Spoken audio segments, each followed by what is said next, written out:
সুধী দর্শক, আসসালামু আলাইকুম। নিশ্চয়ই ভালো আছেন। আলহামদুলিল্লাহ, আমিও ভালো আছি। তো দর্শক বন্ধুরা, আজকে আমি আজকে আমার আয়োজন মুরগির শ্বাসকষ্ট রোগ। আসলে মুরগির অনেক প্রকার রোগ আছে, যেমন রানীক্ষেত, কলেরা, বসন্ত, রক্ত আমসা, ব্রঙ্কাইটিস, অনেক ধরনের রোগ আছে এবং বিভিন্ন ধরনের রোগের বিভিন্ন রকম লক্ষণ ও প্রতিকার আছে।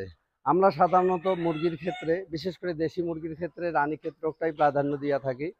তো এ পর্যায়ে মুরগির শ্বাসকষ্ট হলে যে মুরগি আস্তে আস্তে মারা যায় এবং মুরগির খাওয়া দাওয়া বন্ধ হয়, সেটা আমরা কেউ বুঝতে পারি না। বিশেষ করে আমরা প্রান্তিক পর্যায়ে ছোটোখাটো যারা খামারি আছি তারা বুঝতে পারি না।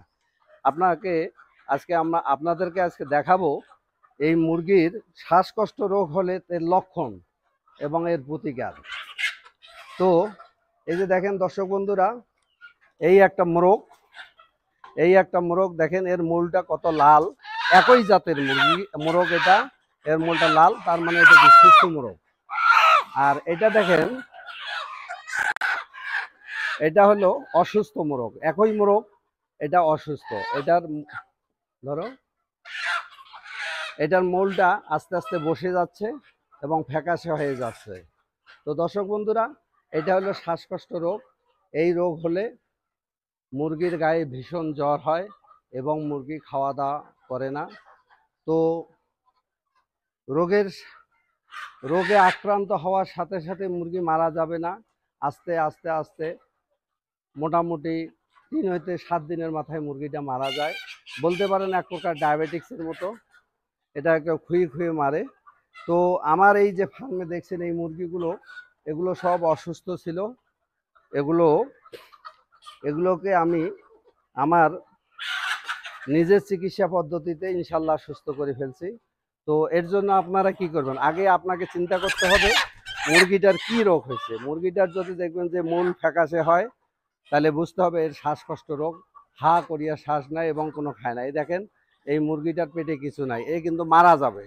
তবে ইনশাল্লাহ আল্লাহর রহমতে মারা যাবে না, যেহেতু আমি এটা শনাক্ত করতে পারছি, সে কারণে এটা মারা যাবে না। এখন এটা ইনশাল্লাহ ভালো হবে আল্লাহ চাইলে। এটা অনেকটাই সুস্থ। এই যে আবার লাল হয়ে আসতেছে, আপনাদেরকে দেখালাম। এই যে মুরগিটা দেখেন, তা কত লাল। একই জাতের মোরগ, এটা কত বড়, এটা ছোট, তার মানে এটা আক্রান্ত হয়ে গেছে। ঠিক আমার এই যতগুলো মোরগ আছে এগুলো সব আক্রান্ত ছিল। এগুলো আমি ঘরে বন্দি করে ঔষধ খাওয়াচ্ছি। ঔষধ কি খাওয়াচ্ছি সেটা আপনাদেরকে আমি দেখাবো একটু পরে। আর আমার যে মুরগিগুলো সুস্থ আছে, এই মুরগিগুলো আমার মাঠের মধ্যে ছেড়ে দিছি, ওগুলো মাঠেই থাকে। তো শুধুমাত্র অসুস্থ মুরগিগুলো আমি এখানে রাখছি। আল্লাহ পাকের রহমতে আমি আশা করি 98% সুস্থ হয়ে গেছে এগুলো। তো এর জন্য আপনারা কি করবেন, এই যে বুঝতে হবে এটা সুস্থ মুরগি, এটা অসুস্থ মুরগি। এর লাল, এর ফ্যাকাশে, এই যে দেখেন। এর জন্য কি করতে হবে আপনাদেরকে, প্রথমত মাইক্রোনিট ভেট, এটা 0.5 গ্রাম থেকে 0.1 গ্রাম পার লিটার পানিতে দিতে হবে সকাল এবং রাত।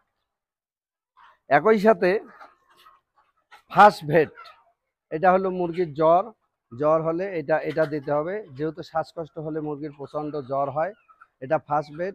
এটাও 1 মিলি পার লিটার পানিতে দিতে হবে, ওই মাইক্রোনিটের সাথে, এটার সাথে দিতে হবে।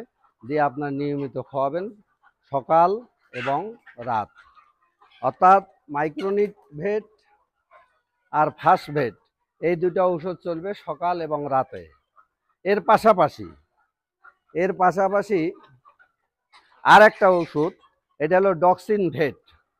এটা হলো 1 মিলি ওষুধ 2 লিটার পানিতে শুধুমাত্র দুপুরে দিতে হবে। ইনশাল্লাহ আপনাদের এই মুরগির এই শ্বাসকষ্ট রোগ থেকে মুক্ত হয়ে যাবে এবং মুরগিগুলো সুস্থ হয়ে যাবে। তো দর্শক বন্ধুরা, আসলে আমরা কথায় বলি এবং আমরা প্রুভ করে রেখেছি এটা, যে লেগে থাকাই হলো সফলতা। আপনি যদি লেগে থাকতে না পারেন কোনো কিছু, তাহলে আপনার সফলতা আসবে না। আপনারা বলতে পারেন আমার এই মুরগিগুলোর আমি হাল ছেড়ে দিয়েছিলাম, কিন্তু না, তারপরও আমি লেগে আছি, নিয়মিত নিজে ঔষধ করতেছি, ঔষধ খাওয়াচ্ছি। এবং আমি তো একটু আগেই বললাম আমার সুস্থ মুরগিগুলো মাঠের মধ্যে আছে, আর এই মুরগিগুলো আমার অসুস্থ। আল্লাহ পাকের রহমতে 80%, 98% সুস্থ হয়ে গেছে, সবগুলারে মূল কত লাল। তো এই পদ্ধতিতে যদি আপনারা ঔষধ খাওয়াতে পারেন, ইনশাল্লাহ মুরগির শ্বাসকষ্ট রোগ হবে না এবং মুরগি আস্তে আস্তে মারা যাবে না। তো আমাদের দেশের প্রান্তিক পর্যায়ের খামারিরা অল্পতেই নিরাশ হয়ে যায়, তারা বুঝতে পারে না, তারা লেগে থাকতে পারে না, ধৈর্য ধরতে পারে না। তাহলে হবে না, আপনাকে ধৈর্য ধরতে হবে, চিকিৎসা চালিয়ে যেতে হবে। রোগ যেমন আল্লাহ পাক দিয়েছেন তেমন চিকিৎসাও আছে, চিকিৎসা করবেন, ইনশাল্লাহ আপনি লাভবান হবেন। তো দর্শক বন্ধুরা, আজকের আলোচনায় আমরা মুরগির শ্বাসকষ্ট রোগের লক্ষণ ও এর প্রতিকার সময় আলোচনা করলাম। আশা করি আপনারা বুঝতে পারছেন। আর ভিডিওটা যদি আপনাদের ভালো লেগে থাকে সবার কাছে পৌঁছে দেবেন, এতটুকুই প্রত্যাশা, এতটুকুই দাবি। তো ভালো থাকবেন, সুস্থ থাকবেন, দেখা হবে অন্য সময় অন্য কোনো ভিডিওতে। আসসালামু আলাইকুম ওয়া রাহমাতুল্লাহ।